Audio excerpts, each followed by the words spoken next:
maka cucilah kemaluan setelah kencing dengan cara yang benar.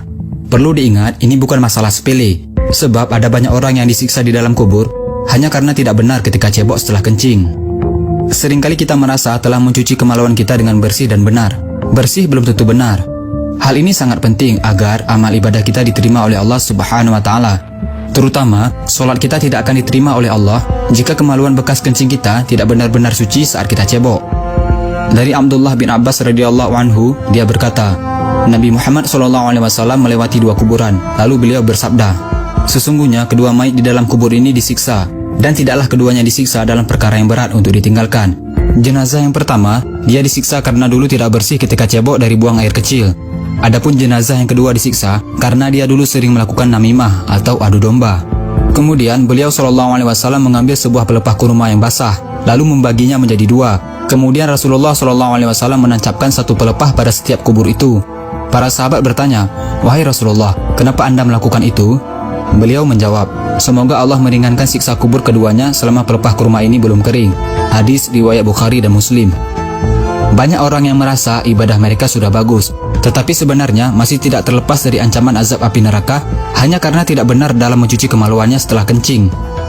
Pada suatu hari, Sayyidina Abu Bakar pernah hendak menyolatkan mayit seorang laki-laki, tetapi tiba-tiba tersentak dengan suatu benda yang bergerak-gerak dari dalam kain kafan lelaki tersebut. Lalu disuruhnya seseorang untuk membukanya. Alangkah terkejutnya, ada seekor ular yang sedang melilit kepala kemaluan mayat lelaki tersebut. Khalifah Abu Bakar mencabut pedangnya lalu menghampiri ular tadi untuk membunuhnya. Tetapi ular itu tiba-tiba berkata, apa salahku?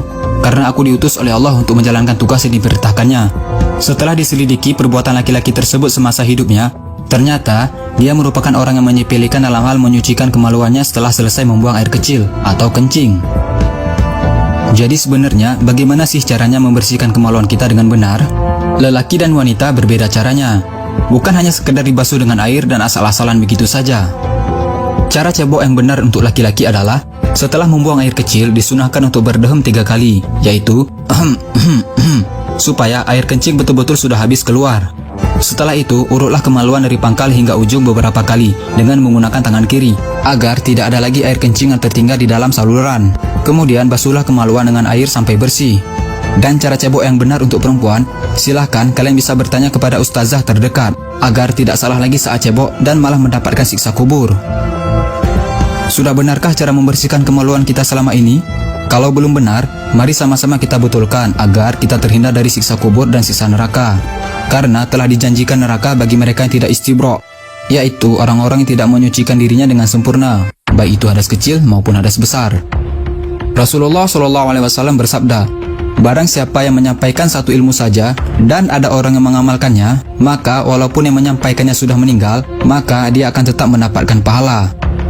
Ada beberapa catatan yang harus kita ingat. Tidak ada kata malu dalam urusan menyampaikan kebenaran agama.